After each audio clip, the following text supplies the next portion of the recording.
नमस्कार दोस्तों। बुद्ध बनो की इस कड़ी में आज हम पत्री जी द्वारा पिरामिड वैली इंटरनेशनल में बुद्ध पूर्णिमा महोत्सव के समय 2016 में जो संदेश दिया गया उसको सुनेंगे और उस पर चिंतन करेंगे। इस संदेश का शीर्षक है मध्य मार्ग। पत्री जी कहते हैं अति सर्वत्र वर्ज्यते। बुद्ध हमेशा मध्य मार्ग में रहता है और दूसरों को भी मध्य मार्ग में रहना सिखाता है। मध्य मार्ग में आपको नाम और शोहरत नहीं मिलती है। अगर आप सच्चाई जानना चाहते हैं तो सच्चाई का मतलब है मध्य मार्ग। किसी भी चीज में अति ना करें।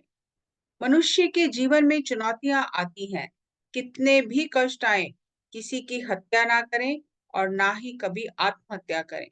सहनशीलता ही मध्य मार्ग है, उसी में प्रगति है। हर परिस्थिति में सहनशीलता और मध्य मार्ग में रहना ही एक मास्टर का लक्ष्य है। किसी भी परिस्थिति से घबराकर भाग जाना अति है। भागकर कहाँ जाएंगे? जिस व्यक्ति में ज्यादा सहनशीलता है वह बुद्ध है। ज्यादा गर्मी या ज्यादा सर्दी है, सब सहन करना है। जैसे हम सितार, वायलिन, बांसुरी और तबले का अभ्यास करते हैं, ऐसे ही सहनशीलता और मध्य मार्ग का अभ्यास करना है। पहले ही दिन बांसुरी बजाने से आवाज नहीं आएगी, सिर दर्द आएगा। शुरुआत में संगीत में अपस्वर ही आएंगे। अपस्वर से सुस्वर में आने के लिए कुछ समय लगता है। मध्य मार्ग का अभ्यास करने पर भी शुरुआत में आपको कठिनाइयां आएंगी। गौतम सिद्धार्थ ध्यान करके बुद्ध बन गए। हम भी ध्यान करके बुद्ध बन सकते हैं।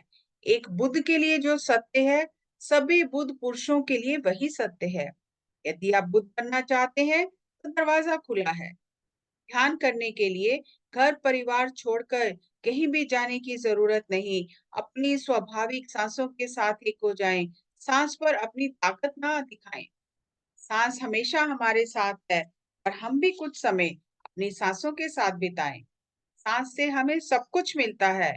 श्वास शरीर में विश्व ऊर्जा का राजदूत है। जैसे भारत में दूसरे देशों के राजदूत होते हैं, उस राजदूत से हम देश के बारे में पूरी जानकारी ले सकते हैं। ऐसे ही हम श्वास से विश्व ऊर्जा को जानते हैं, जो ब्रह्मांड के सृजन का सूत्र है। जैसे आंखें दुनिया से संबंध बनाने का माध्यम है, ऐसे ही श्वास के साथ हम विश्व ऊर्जा से संबंध बनाते हैं।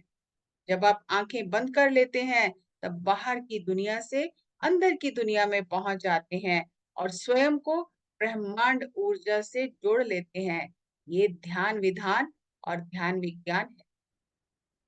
जुड़ना और अलग होना, घटन और विघटन, एसोसिएशन, डिसएसोसिएशन। समय समय पर संसार से जुड़ जाएं और समय समय पर संसार से अलग भी हो जाएं।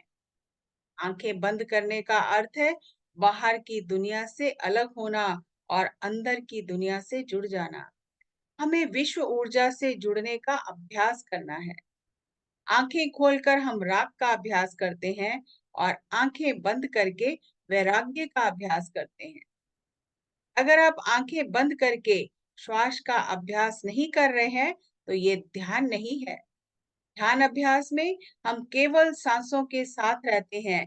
किसी भी चीज का अभ्यास करने से हम उसमें निपुण हो जाते हैं और फिर वह स्वाभाविक होने लगता है। हम सबसे सीखेंगे, सबका अनुभव सुनेंगे और सबके साथ ध्यान करेंगे।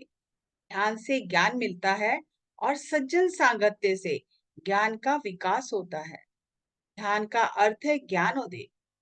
सज्जन सांगत्य का अर्थ है ज्ञान का विकास। यहाँ जो भी आए हैं वे सब बुद्ध हैं। बुद्ध बनने के लिए प्रथम चरण है आंखें बंद करना और दूसरा चरण है सांसों के साथ रहना। मन में कितनी भी हलचल हो, मन की हलचल से घबराकर आंखें ना खोलें। हमें मन की बातों को महत्व नहीं देना है। हर मनुष्य के लिए ध्यान एक महान कार्य है। किसी जीव जंतु को ध्यान की जरूरत नहीं, केवल मनुष्य को ही ध्यान की जरूरत है। ध्यान करते समय किसी राम, कृष्ण, महावीर या बुद्ध के बारे में ना सोचें। हम यहाँ किसी मूर्ति या जीवित मनुष्य की पूजा करने नहीं आए। हम विश्व ऊर्जा को ग्रहण करने आए हैं। यदि आप पूजा करते हैं, तो आप पुजारी बनते हैं, योगी नहीं। ध्यान करने से ही आप योगी बनते हैं। योग अर्थात मिलन, मन और सांसों का मिलन। जब आप आंखें खोलते हैं, तब आप संसार के साथ हैं।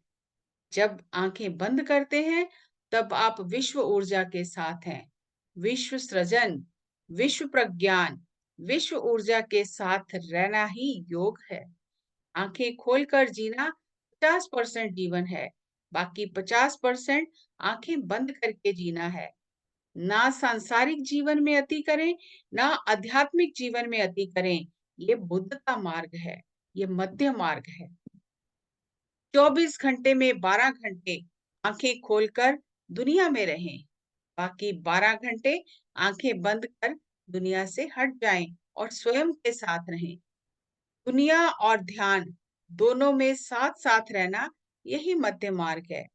जो पिरामिड मास्टर मध्य मार्ग में नहीं है, वह मास्टर नहीं है। आपका चलना, बोलना, सोचना, खाना, संसारिक आनंद, आध्यात्मिक आनंद, संसारिक अधिग्रहण, सब कुछ मध्य मार्ग में हो, यही बुद्ध का मार्गदर्शक सिद्धांत है। अति सर्वत्र वर्ज्यते। एक साधारण व्यक्ति 0% भीतर और 100% बाहर जीता है, लेकिन एक ध्यानी 50% अंदर और 50% बाहर जीता है। यदि आप बाहरी जगत में नाम और प्रतिष्ठा चाहते हैं, तब आप मध्य मार्ग का त्याग करते हैं। आमतौर पर माता-पिता अति मार्ग में हैं और बच्चों को भी अति मार्ग पर चलने के लिए बाध्य करते हैं। ये पत्री जी ने 2016 बुद्ध पूर्णिमा के अवसर पर अपना संदेश दिया। 2016 के ही एक और संदेश को अगली कड़ी में सुनेंगे। तब तक नमस्कार, धन्यवाद।